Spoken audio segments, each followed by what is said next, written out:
আসসালামু আলাইকুম, আমি কানিজ ফাতেমা অর্দা এবং টাইপ 4 হচ্ছে গুণবাচক ও ক্রিয়াবাচক বিশেষ্য। গুণবাচক ও ক্রিয়াবাচক বিশেষ্যটা কি দেখো? গুণবাচক হচ্ছে যখন কোনো কিছুর প্রশংসার নামকে বোঝানো হবে। দেখো, অ্যাডজেক্টিভ এবং নাউনের মধ্যে কিন্তু পার্থক্য আছে। অর্থাৎ বিশেষ্য এবং বিশেষণের মধ্যে কিন্তু পার্থক্য আছে। অনেকেই গুণবাচক বিশেষ্যকে বিশেষণ মনে করে, কারণ বিশেষণ দ্বারা প্রশংসা করা বোঝায়, গুণবাচক দ্বারাও প্রশংসা করাই বোঝায়। ঠিক আছে? এখন দেখো, আমি যদি বলি ছেলেটা বেশ সরল, ঠিক আছে, আমি একটা ছেলেকে বললাম ছেলেটা বেশ সরল, আমি কি তার প্রশংসা করছি? এই প্রশংসাটা আমি একজন ব্যক্তির করলাম, তাহলে সেটা হবে অবশ্যই বিশেষণ। কিন্তু এই যে আমি যে ছেলেটাকে প্রশংসাটা করলাম যে সে সরল, এটা আমি কেন তার প্রশংসাটা করেছি? তার মধ্যে কোন গুণটা আছে দেখে তাকে আমি সরল বলছি? অবশ্যই তার মধ্যে সরলতা গুণটা আছে। যার মধ্যে সরলতা থাকে তাকে আমরা বলি সরল। অর্থাৎ যেটা শুধুমাত্র গুণের নাম সেটা হচ্ছে গুণবাচক বিশেষ্য, আর যেই গুণটাকে আমরা মানুষকে বলে থাকি, যে প্রশংসাটা করে থাকি, সেই প্রশংসাটুকু হচ্ছে বিশেষণ।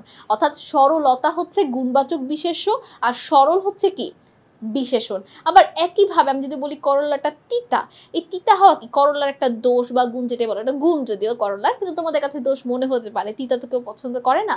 তাহলে করলা যে তিতা, এটা কি তার একটা গুণ? এটা অবশ্যই কি হবে? প্রশংসা।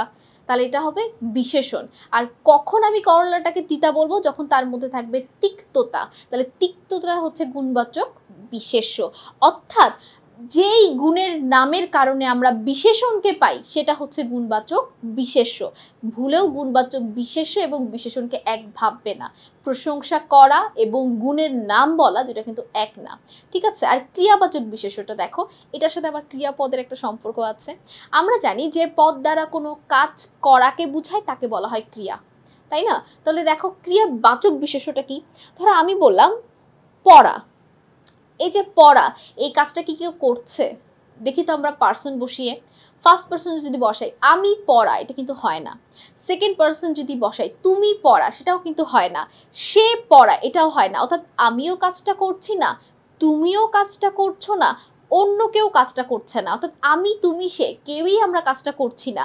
আর একটা ক্রিয়াপদ হতে হলে কাউকে না কাউকে তো কাজটা করতে হবে। সেই জন্যই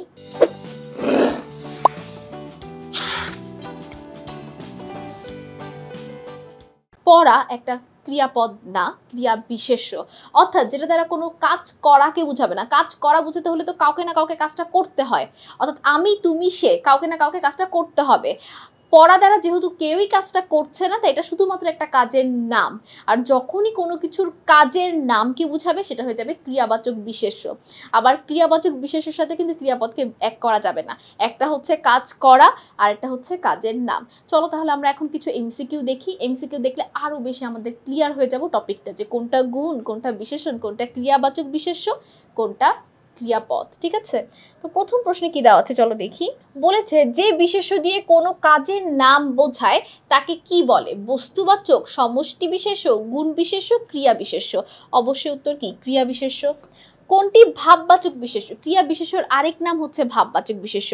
পড়া যেমন একটা ভাববাচক বা ক্রিয়া বিশেষ্য, দেখাও তো একটা ভাববাচক বা ক্রিয়া বিশেষ্য। কারণ আমি দেখা, তুমি দেখা, সে দেখা, কোনোটাই কিন্তু ম্যাচ হয় না। কোনটি গুণবাচক বিশেষ্য? গুণবাচক কি? প্রশংসা করা, তাই না? তাহলে দেখো, মধুরতা, তারল্য, তিক্ততা, এই প্রত্যেকটাই হচ্ছে কি এক একটা প্রশংসার নাম, গুণের নাম। এরপর দেখো কোনটি ক্রিয়াবাচক বিশেষ্য? এখানে জনতা, সৌন্দর্য, যৌবন নাকি দর্শন? দর্শন হচ্ছে আমাদের ক্রিয়াবাচক বিশেষণ। দর্শন দ্বারা কি? দেখা বোঝায়। কে দেখছে বা কে দেখছে না এটা কিন্তু বোঝায় না, শুধুমাত্র দেখা, অর্থাৎ কাজের নাম। গুণ বিশেষ্য কোনটি? লবণ, পর্বত, ভোজন নাকি দীনতা? অবশ্যই দীনতা। আর বেশিরভাগ গুণ বিশেষ চেনার উপায় হচ্ছে তা, ত, এগুলো থাকেই। আচ্ছা, এই পরের প্রশ্নটা আমরা একটু দেখি। ধৈর্য কোন ধরনের বিশেষ্য? দেখো, এগুলো প্রত্যেকটা বোর্ড প্রশ্ন, এখান থেকে প্রচুর বোর্ডে প্রশ্ন আসে। গুণবাচক এবং ক্রিয়াবাচকটা একটু আলাদা, তো মানে এগুলো দেখতে একটু কঠিন, তো এই জন্য এগুলো থেকে সবচেয়ে বেশি বোর্ডে প্রশ্ন আসে। তাহলে দেখো, ধৈর্য কোন ধরনের বিশেষ্য? গুণ বিশেষ্য, নাম বিশেষ্য, বস্তু নাকি সমষ্টি? এটা অবশ্যই কি হবে? গুণ। ধৈর্যশীল বলি যার মধ্যে গুণটা থাকে। নিচের কোনটি গুণবাচক বিশেষ্য? ফুল, আনন্দ, জনতা, শয়ন? অবশ্যই আনন্দ। ক্রিয়া বিশেষ্যের উদাহরণ কোনটি? ভোজন, ধৈর্য, মিছিল নাকি দয়া? এটা হচ্ছে কি? ভোজন। ভোজন তার কি? খাওয়ার কাজকে বলা হয়ে থাকে। গুরুত্ব কোন পদ? বিশেষ্য, বিশেষণ, অব্যয় নাকি ক্রিয়া? গুরুত্ব হচ্ছে একটা বিশেষ্য পদ। ভোজন কোন পদ? ভোজনও একটা কি বিশেষ্য পদ, কাজের নামকে বোঝায়, নাম মানেই হচ্ছে কি বিশেষ্য। কিন্তু এখানে আবার আমাদের ক্রিয়া বিশেষ্য আলাদাভাবে দেওয়া আছে, তাই এটার উত্তরটা যেহেতু একদম প্রকারভেদটাই দেওয়া আছে সেটাই দিতে হবে। দুঃখ কোন বিশেষ্য পদ? দুঃখ অবশ্যই কি, আনন্দ যদি আমাদের গুণবাচক হয়, দুঃখ আমাদের গুণবাচক হবে।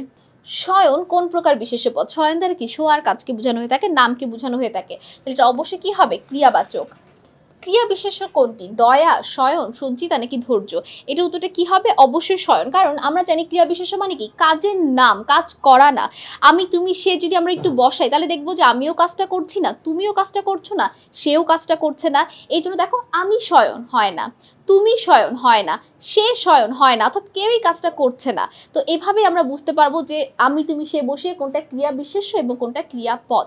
তো সকলকে অসংখ্য ধন্যবাদ আমাদের সাথে এতক্ষণ এই পর্বটি করার জন্য। পরবর্তী পর্বে আমন্ত্রণ রইল। আসসালামু আলাইকুম, আল্লাহ হাফেজ।